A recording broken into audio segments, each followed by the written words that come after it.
Madhya Pradesh police विभाग में कार्यरत उप निरीक्षक अवधेश कुमार दुबे ने हाल ही में पुलिस कर्मियों के साथ हुई घटना पर गहरा दुख व्यक्त किया है। उन्होंने सोशल मीडिया के माध्यम से मुख्यमंत्री डॉक्टर मोहन यादव और डीजीपी से अपनी पीड़ा साझा की और पुलिस बल की स्थिति को लेकर अपनी भावनाएं व्यक्त की। हेलो, नमस्कार दोस्तों, मैं sub inspector Awadhesh Kumar Dubey Madhya Pradesh police से हूँ। सोशल मीडिया पर रहने वाले मेरे सारे फ्रेंड्स तो शायद मुझे जानते ही हैं। आज मेरे दिल में बहुत कुछ था, तो आज मैं पहली बार लाइव आया हूँ। मुझे पता भी नहीं लाइव कैसे आते हैं। एक बार और इसके पहले मैंने असफल प्रयास किया था कुछ मिनट का और उसके बाद फिर काट दिया था। तो नाउ आई एम रेडी। दिल में बहुत कुछ है, सोशल मीडिया प्लेटफॉर्म पर दुनिया के सामने शेयर करना चाहता हूँ। हमारे देश और प्रदेश की जनता, जहाँ तक भी मेरा संदेश पहुँच जाए वहां तक अपने दिल की बात कहना चाहता हूं। मेरे वीडियो बनाने का ये मतलब कतई नहीं है कि मैं वायरल हो जाऊं या मेरा वीडियो कोई वायरल हो जाए। तो उम्मीद करता हूं आप लोग मेरी बात को समझेंगे। हालांकि मैं मध्य प्रदेश पुलिस को रिप्रेजेंट जरूर करता हूं, पर इस वीडियो में मैं रिप्रेजेंट नहीं कर रहा हूं। ये मेरे अपने विचार हैं, निजी विचार हैं। तो थोड़ी सी भूमिका इसलिए बना रहा हूं कि ज्यादा से ज्यादा लोग जो है मेरे साथ जुड़ सकें, समझ जाए, मेरी बात को सुने वो।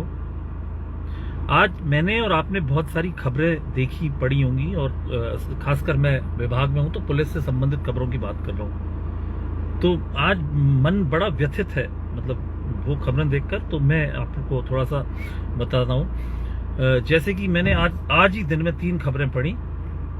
एक घटना जो है वो रीवा जिले की मऊगंज जिले की है, जहां पर एक पुलिस पार्टी के ऊपर हमला हुआ है और उसमें एक हमारे एएसआई साहब की जो है वो मृत्यु हो गई, यूं कहें हत्या हो गई। इसके अलावा हमारे एक सब इंस्पेक्टर हैं संदीप भारती, या शायद टीआई होंगे, मुझे उनका वर्तमान अभी रैंक पता नहीं है। वो गंभीर रूप से जख्मी है। तहसीलदार महोदय के साथ भी बहुत गंभीर उनको चोटें आई हैं, सुनते हैं हाथ पैर में फ्रैक्चर है।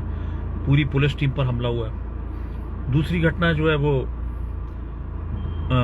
इंदौर में हुई है। इंदौर में तुकोगंज और परदेसीपुरा थाने का कुछ विवाद था, तो वहां भी पुलिस के साथ खासी झूमा झटकी और उनकी वर्दी फाड़ना, धक्का देकर नीचे गिराना। और तीसरी घटना जो है ग्वालियर में हुई है। मेरा ही बैचमेट है, थाना प्रभारी की ड्यूटी कर रहा है वहां पर। वहां भी कुछ मंचलों को कुछ एक आरक्षक के द्वारा रोके टोके जाने के बाद जो है मौके पर उसके पहुंचने के बाद झूमा झटकी हुई है और कुछ चोटें वगैरह भी आई हैं।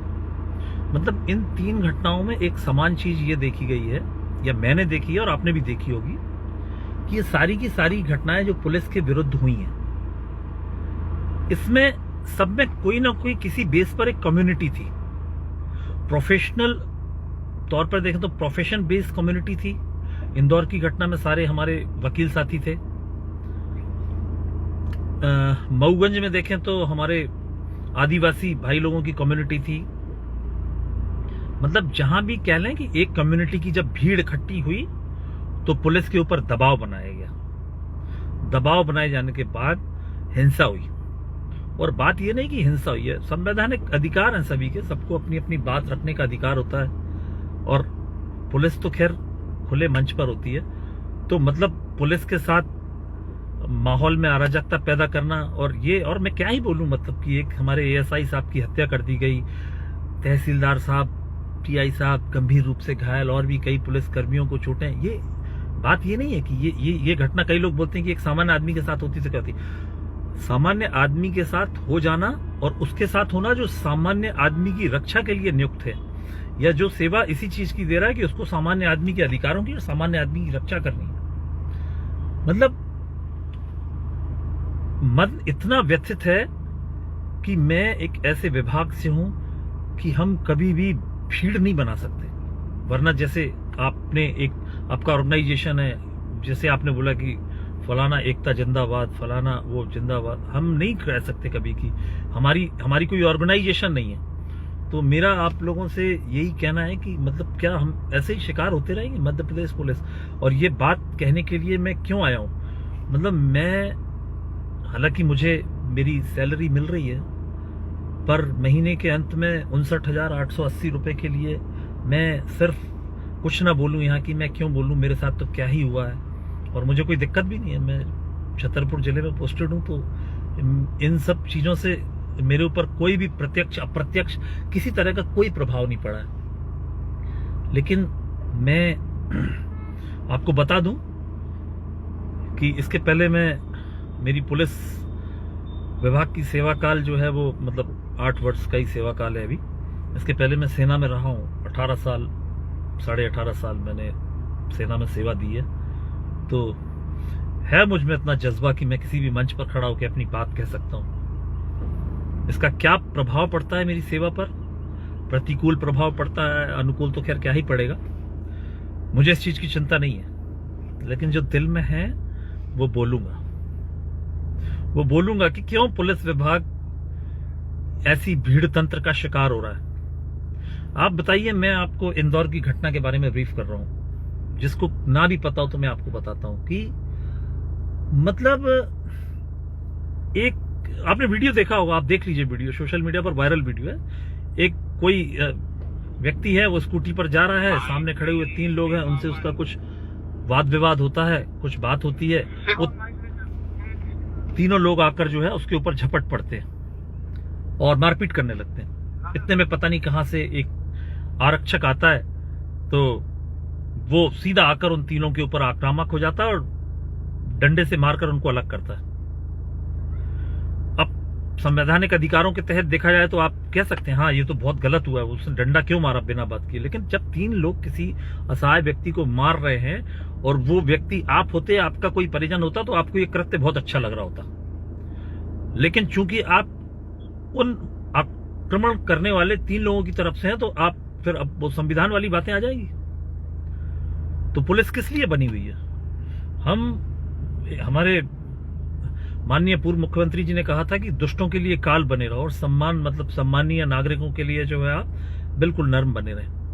तो हमें तो यही अच्छा लगता है कि मतलब, और करना भी हमें, हमारे ख्याल से तो ऐसे ही होना चाहिए कि दुष्टों के लिए हम काल बने, और काल बनने के लिए हाथ में कुछ ना कुछ तो होना चाहिए। उनके हाथ में तो सिर्फ डंडा था। तो मैं आपको बताऊं कि पुलिस में एक ऐसी व्यवस्था है कि कुछ पेट्रोलिंग करते हैं हमारे पुलिस के जवान, उनको एक गाड़ी दी हुई होती है, तो वो 2 व्हीलर हो या जो भी हो, तो उसका नाम हमने रखा हुआ, उन आरक्षकों को हम बाज नाम से जानते हैं या चीता नाम से जानते हैं। उनकी जो मोटरसाइकिल होती है उस पर बाज और चीता लिखा होता है। तो क्यों लिखा होता है? कि दुष्टों के ऊपर जाके झपट पड़े और असहाय और निर्दोष व्यक्तियों को बचाने के लिए अपने पंजों का इस्तेमाल करें। लेकिन आज पहली बार हमें जो है दिल से महसूस हो रहा है कि हमारे पंजे नोच लिए गए, मतलब निकाल दिए गए पंजे। मतलब मुझे इतना दुख हो रहा है। ठीक है, हर चीज संवैधानिक दायरे में हुई है, उनके ऊपर FIR दर्ज करा दी गई है, सॉरी उनको सस्पेंड कर दिया गया, FIR नहीं दर्ज हुई, वो भी हो जाएगी तो कोई बड़ी बात नहीं है। मतलब वो हमारे वकील साहिबानों के ऊपर हाथ उठाया उन्होंने, और उन वकील साहिबानों के ऊपर हाथ उठाया जिनकी छोटी मोटी हिस्ट्री शीट है, थोड़ा सा एक क्राइम रिकॉर्ड है, 2 4 6 अपराध हैं, देखा जा सकता है। उनके थोड़े बहुत अपराध हैं, उनमें मारपीट के कुछ वही 5-6 अपराध हैं, और उनके बेटे और भतीजों के विरुद्ध भी कुछ अपराध दर्ज हैं। उसकी भी सोशल मीडिया पर अच्छा खासा वायरल है, बताने की क्या जरूरत है, देखा जा सकता है। उनके विरुद्ध उन्होंने जो एक्शन लिया, तो ठीक है वो सस्पेंड हो गए। कल को ऐसा ही कोई काम होगा तो मैं आज सोशल मीडिया प्लेटफॉर्म पे हूँ, बता दूं मैं भी वही करूंगा जो उन आरक्षकों ने किया था। सस्पेंड होना भी मंजूर है, और मैं उन आरक्षकों से कहना चाहता हूं कि मेरे जैसा हर शासकीय सेवक उनके साथ है। वो बेदाग बरी होंगे, जांच होगी, इस चीज से बेदाग बरी होंगे, हमें इस चीज का पूरा विश्वास है। और नहीं भी होते हैं तो उनका जमीर जिंदा रहना चाहिए। और आप कल्पना कीजिए कि अगर वो आरक्षक देखते हुए भी कुछ ना करते तो आज वो सस्पेंड नहीं होते, उनका जमीर लेकिन खा जाता उनको। मतलब मुझे तो मतलब इस कभी कभी ऐसा दिल करने लगा, टीस उठने लगी है दिल में कि मतलब मैं पहले सेना में था और मैं यहाँ आ गया मतलब क्या बोलूं मैं, हाथ मतलब तीर भी चलाने और परिंदे भी बचाने, तो ऐसे कैसे तीर चला रहा हूं मैं, मतलब क्या तीर चलाऊं, कैसे शस्त्र दिए हैं हमको। शीर्ष नेतृत्व हमारा माननीय मुख्यमंत्री जी से करबद्ध निवेदन करता हूं कि मुख्यमंत्री जी, आदरणीय मुख्यमंत्री जी, कृपया करके हमारी ओर देखिए। हालांकि मैं इस चेन में बहुत छोटे से ओहदे पर हूं, पर फिर भी मैं निवेदन करता हूं मेरे जैसे हजारों शासकीय सेवक और खासकर पुलिसकर्मियों की तरफ से कि कृपया हमारी ओर देखिए, हमारा दम्भ जिंदा रहने दीजिए। लोगों को बहुत अच्छा लगता है जब हम अपराधियों का जुलूस निकाल देते हैं, लेकिन दुर्भाग्य से जब ऐसा ही कोई अपराधी किसी कम्युनिटी विशेष से होता है तो हमारे विरोध में चक्के जाम, सड़कें जाम, अराजकता, लोगों को बंदी बनाना। इंदौर की जनता बेहतर जानती होगी कि इंदौर की जनता के साथ क्या हुआ होगा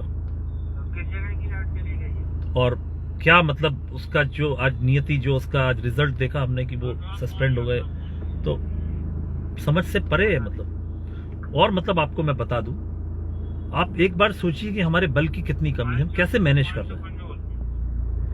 आज हम मतलब होंगे कोई कारण जिनकी वजह से भर्ती नहीं हो पा रही है, शासन का वो है, मैं नहीं जानता हूं क्यों भर्ती नहीं हो पा रही है कोई।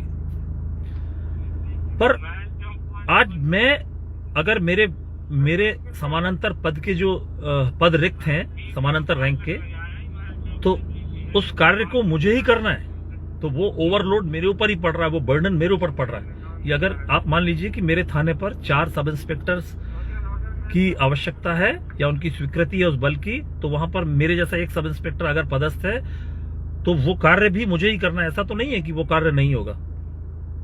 तमाम कार्य क्या गिनाऊं मैं पुलिस के, मतलब हर काम हमको करना ही है, कोई काम में कमी नहीं है।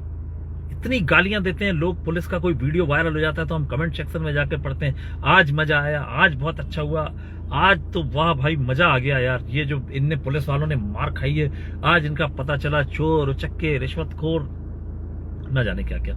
वो ऐसे लोग जो ये कमेंट करते हैं, उन लोगों से भी मेरा एक ही कहना है कि भाई साहब,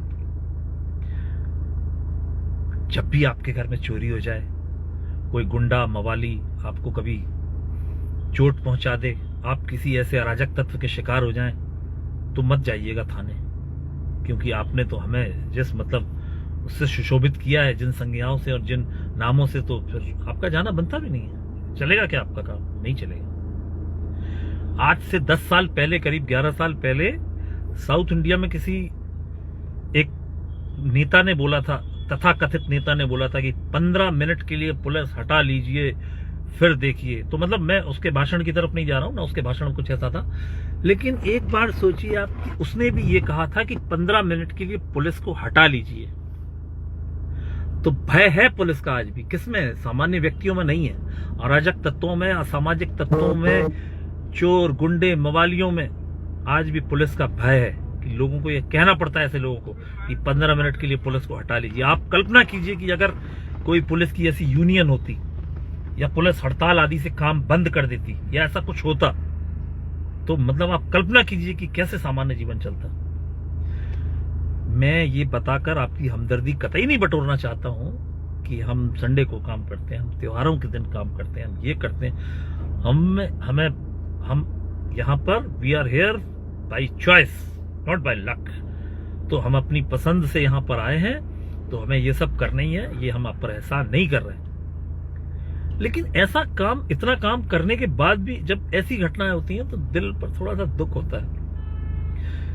मेरी 3 बहनें, तीनों बहनों के आज फोन आ चुके हैं, आज भाई दूज है, तीनों बहनों के फोन आ चुके हैं, तीनों बहनों का मैसेज आ चुका है।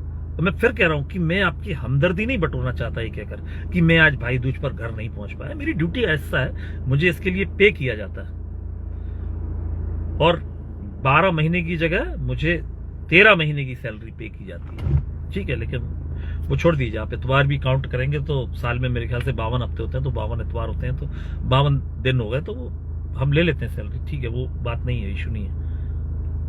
पर आप एक बार सोचिए कि आपकी सुरक्षा में लगा हुआ बल, मतलब उसके साथ आप कैसा व्यवहार कर रहे हैं। आप हत्या कर दी आपने एक पुलिसकर्मी की, मतलब एक समाज विशेष के लोगों ने, मतलब रीवा में, मतलब क्या कहना क्या था कि एक जो उनका एक आदमी है वो वाहन दुर्घटना में मरा था, नहीं उसको तो मारा गया है, और आपने जो है जिसके ऊपर आपको शंका थी आपने उसको बंदी बना लिया, और जब उसको छुड़ाने गए तो आपने एक टीआई के हाथ पैर मतलब गंभीर रूप से जख्मी कर दिया, तहसीलदार साहब को मतलब गंभीर रूप से एक एसएफ के जवान की हत्या कर दी। मतलब कहीं है नाम उनका, है कहीं नहीं है नाम उनका। कैसे विभाग में काम कर रहा हूं मैं, मेरे को तो कभी कभी हीक उठने लगती है यार। मैं मतलब अब तो बस भी नहीं चलता कि मतलब कभी कभी दिल होता है कि छोड़ दूं।